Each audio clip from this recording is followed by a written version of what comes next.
licenciada Julieta Castañeda de Obregón. En esta mañana tendré la oportunidad de hacerle una pequeña entrevista. El tema a tratar es las catástrofes naturales en nuestro país. Como primera pregunta sería, a su criterio, ¿qué es una catástrofe natural?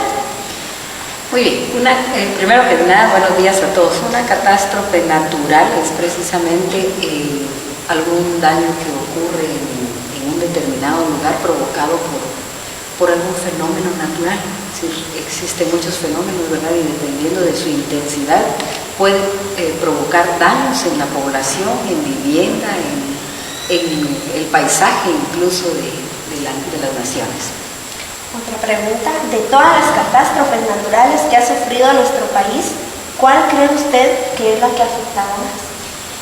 Bueno, nosotros por el lugar donde habitamos, por la geografía de nuestro país, pues es muy dada tener una serie de catástrofes y de problemas, dado a que el territorio es bastante pequeño comparado con otras masas que hay, ¿verdad? Entonces, sí podríamos hablar, por ejemplo, de que la más grave que hemos tenido, según recuerdo yo, es el terremoto del 76. Ese terremoto mató a más de 20.000 personas, aproximadamente 24.000 personas, pero también las tormentas tropicales han hecho lo suyo, han hecho mucho daño en la población y han dejado de alguna manera secuelas, ¿verdad?, de más pobreza, de más problemas en la población. ¿Cuáles son algunas de las causas que este problema dejó?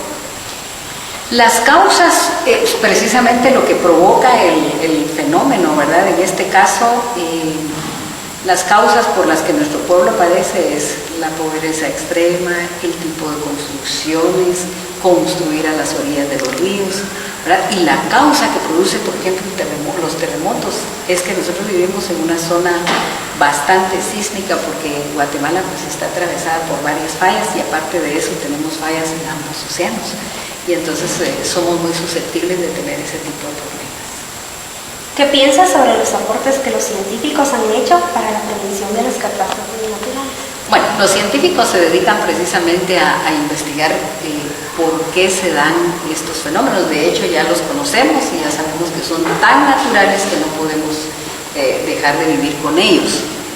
Por eso es importante la investigación que ellos hacen en el tema de cómo prevenir, ¿verdad? ¿Qué hacer? Como por ejemplo, prevenir problemas de terremotos sería hacer construcciones antisísmicas. Por ejemplo, prevenir inundaciones sería no construir donde hay masas importantes de agua, digamos, dígase ríos, lagos, orillas del mar, etcétera, etcétera. Entonces, es bien importante ese trabajo, aunque por el momento se pueden prever algunos fenómenos por el estudio que han hecho los científicos, pero hay otros que aún no se puede determinar cuándo van a ocurrir. En conclusión, ¿cree usted que el país está casi capacitado lo suficiente para enfrentar una catástrofe natural?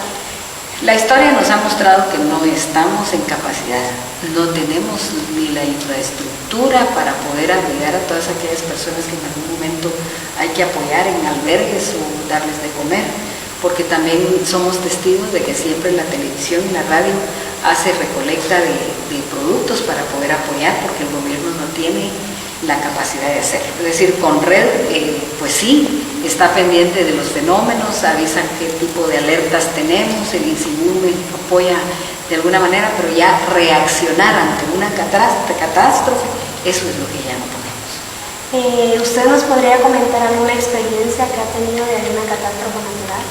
Sí, viví el terremoto del 76 con mi hijo mayor de 3 meses.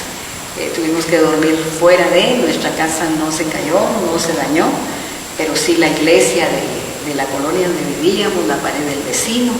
Esa es una de ellas muy importante porque le da a uno mucho temor por el enjambre de sismos que continúan, ¿verdad? Y las réplicas tan importantes.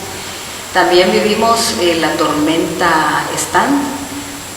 Estábamos de visita en Mazatenango y teníamos necesidad de regresar a trabajar y no podíamos, ¿verdad?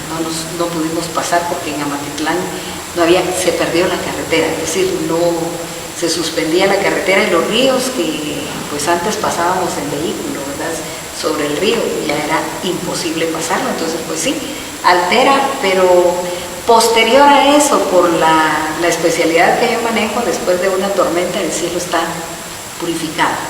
No hay polución en ese momento porque fue arrastrada por el agua. Esa polución se traslada pues, por medio de los ríos, las corrientes, a los lagos o a los mares, pero es importante, ¿verdad?, saber que tienen una razón de ser todos los fenómenos que se dan. Bueno, licenciada, hemos terminado con la pequeña entrevista y muchísimas gracias por atender. Solo un comentario final, porque por tan interesante la temática que están tratando. Nosotros somos seres naturales y debemos aprender a vivir con esta naturaleza que aún como hemos luchado por deshacernos de ella, pero es exuberante. El talar bosques provoca problemas de diversa índole, ¿verdad?, que lo vivimos posteriormente. El calentamiento global hace que se cambien también esos ciclos normales que se dan en la naturaleza, de tal manera que cuando nosotros nos sintamos realmente parte de esa naturaleza, vamos a entenderla y vamos a contribuir con ella para salvar nuestro planeta. Así que mi llamado es por salvar nuestro planeta, hacer todo lo posible para seguir teniendo este paraíso que Dios nos regaló para vivir. Muchas gracias por haberme. Hemos concluido. Gracias.